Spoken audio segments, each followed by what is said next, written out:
gave back to kids. And so a lot of the coaching in me or the directing in me, it goes back to naturally, if you're good at something, you're going to make sure that those behind you also are learning what you learned, which is what John taught me. So my first mentor was probably John Cusack, and then going through Actors Theater of Louisville, I had a lot of mentors.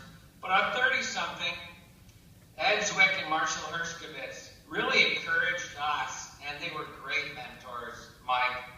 They would encourage us to learn more about film and in that directing world. And, you know, Melanie and Peter and Kenny and Polly and myself, we all have directed a lot.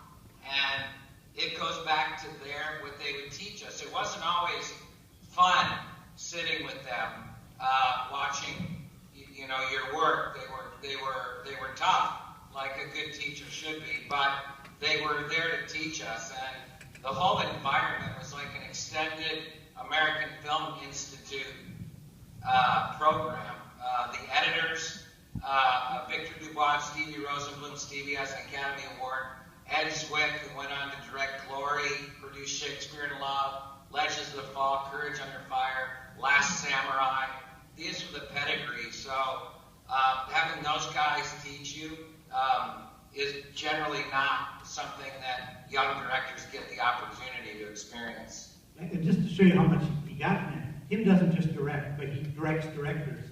There's been 5 different shows where he's called one of the producers, but what he really is in charge of the other director. He directs some of the episodes and also hires directors and so forth. So this guy directs directors, so he's pretty much at the top of the field.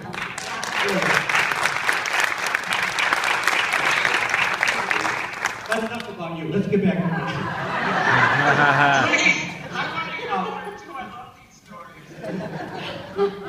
We were talking about mentors, and Mel said, tell us about Michael Landon. When you're young and he's already a star, it's got to be imposing. What was he like, and as you gradually got older, what was he like to work with?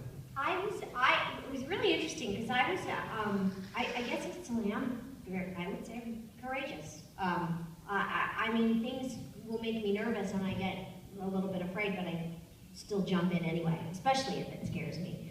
And Michael Landon, everybody in the family was all excited, and I didn't know who he was.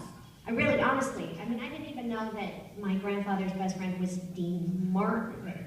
And what that meant. I just thought he was the guy that had the big dish of candy at the place where Papa Harry worked. So there was a certain sort of naivete to me. So that gave me a fearlessness. It wasn't until I saw people's reaction to Michael Landon that I saw what an incredible touchstone he was for people. And the thing that he taught me, there were so many things, because you know, my own father passed away when I was 11. My own father committed suicide when I was 11. And Michael became like a second father to me. But what he taught me about work, and he did this by osmosis because I was a kid, was he had me learn everybody's job on the set. So I had to learn how to do props, and I had to learn how to be a gaffer, and I had to learn how to set flags, and how to set lights, and how to be a greensman, and how to edit, and how to do absolutely every job, so that there was never a moment where I didn't appreciate the collaboration of what we were doing, and that it was not just one person, but it was all of us working together. And that's carried out into everything I do in my life. And Michael had one of the most generous hearts of anyone I've ever known. His whole purpose was about giving back. And I mean, we had VIPs visiting the set, but the VIPs who visited our set were kids who, you know, had terminal cancers. And this was before the Make-A-Wish Foundation. And people with different kinds of disabilities, or different abilities, I guess we would say now. And Michael welcomed those people and made them a part of who we were and what we were doing. And that's something I've carried with me, always, is that there's always something bigger than just me.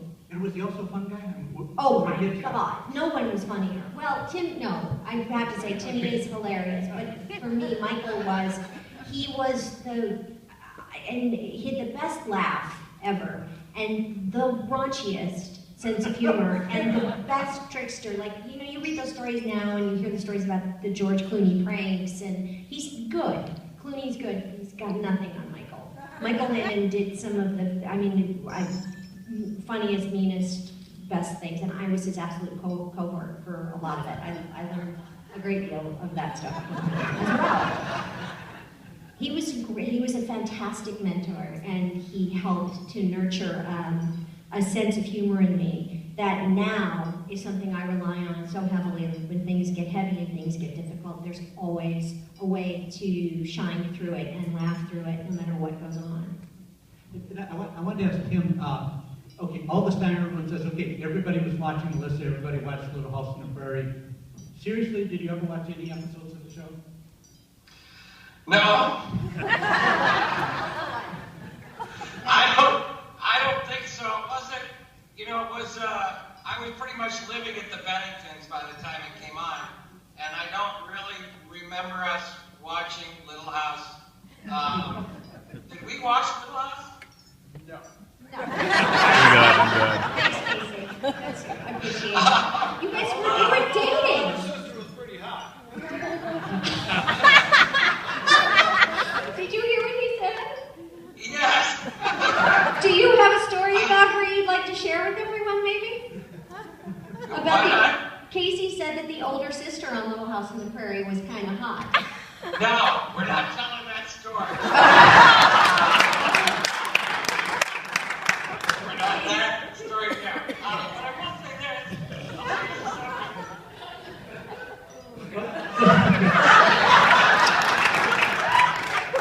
So anyway, Michael Landon, let me just say for a second that, of course I love Michael Landon because of Bonanza growing up. And, as somebody that's, directed 100 episodes of TV and acted in a couple hundred and produced 100, one might be impressed with my numbers as far as across the board being an actor, director, producer, and they're significant, there's no doubt, but they are minuscule compared to Michael Landon. And his numbers are Babe Ruth numbers. When you think about the volume of work that not only would he direct the show and act in the show and produce the show, which are all jobs unto themselves, he would write every second or third episode. And I've never written an episode of TV. That I've written parts of episodes of TV. I've written pilots, but we're talking about a guy with probably 200 writing credits. And I don't think anybody will ever touch the amount he did and what he gave. I'm truly impressed with him as a filmmaker. When I do watch the show now, which I do like to watch it now, if it's on and I'm scrolling, I'll take a peek at my watch. It's really cute. But, I'm really impressed with, as a filmmaker, he only shot what he needed to. He shot cinema in television, and that is very rare. Nowadays, people want a master over, close up. There's a formula for most television. But Michael shot like movies. He shot like feature films, and he would stay in a master until he needed to cut, like the great filmmakers. So he was an underrated director, he's an underrated actor, he's an underrated producer, and he was an incredibly underrated writer.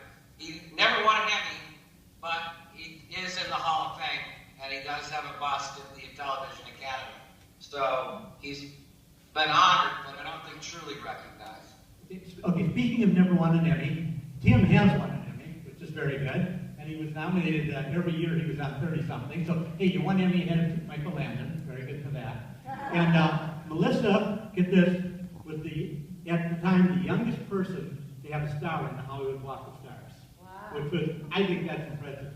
But tell us your story once you were with your daughter-in-law or something, and she wanted to see where the star was on Hollywood Oh, we were just in LA a while ago. One of my children got married, and was walking down Hollywood Boulevard with my son and his girlfriend, and she said, "Where is your star? Don't you have one here?" And I said, I can't. I never remember where it is. I have no idea." And I said, "We could probably look it up, but I'm really too tired. I don't really feel like it." And we took about 4 more steps, and she went, "Oh my God!" And there it was. But the cool thing for me is not so much that I have a star on the Walk of Fame, but 2 blocks away, my father has a star on the Walk of Fame. That to me Very is the cool. coolest. And not for nothing, I also have an Emmy that I got for producing when I was 14. So. I was gonna No, what was it producing? The Miracle Worker. I was I'm one of the executive producers of that. Incredible. That was my first production.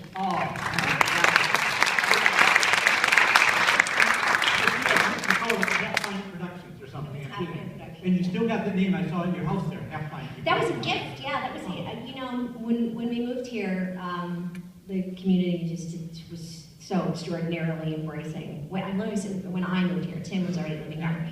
Was so incredibly embracing, and there's a shop in Howell where they do these signs, and I walked outside one day and they painted that for me, just left it for me. No, nothing, just here it is, and so it's really sweet. So that's why that was there. This is a different kind of work, to move from Hollywood to Holland. I want to ask you about that, but I want to start on back up, first of all, to keep you guys meeting each other. So let me start with Tim. You guys have you've known each other in passing, maybe a little bit, but tell us about the first night you guys really met.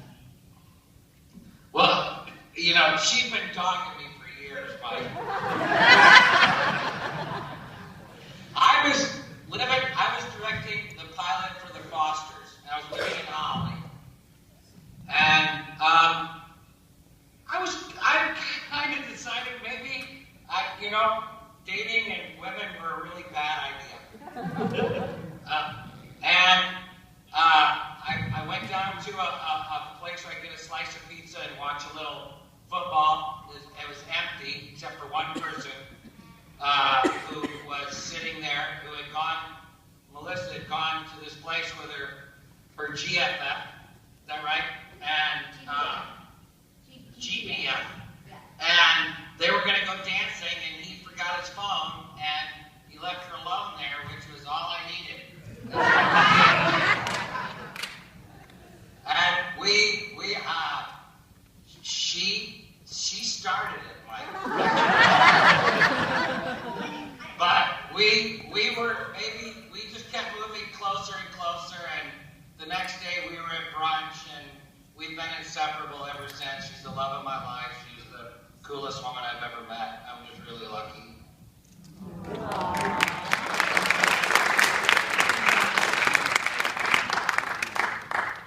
And so Melissa, tell us about then when you first saw Michigan, coming from such a different world, and you suddenly come, and was it during December when you first showed up in Michigan? We first came out, it was December, I think it was when I came out with Nikki, right, Michael? It was right after Christmas. Right after Christmas that first year, and it had snowed, and it was the most beautiful thing I've ever seen. And I've traveled all over, really, all over the world. And as soon as our plane touched down, my shoulders dropped, and I could breathe better, and it was psychological as much as it was physiological. Like my whole body just responded and went, wow, this is something special. And we got in the car and we started driving, and we kept going, then I saw Culver's, and I lost my mind.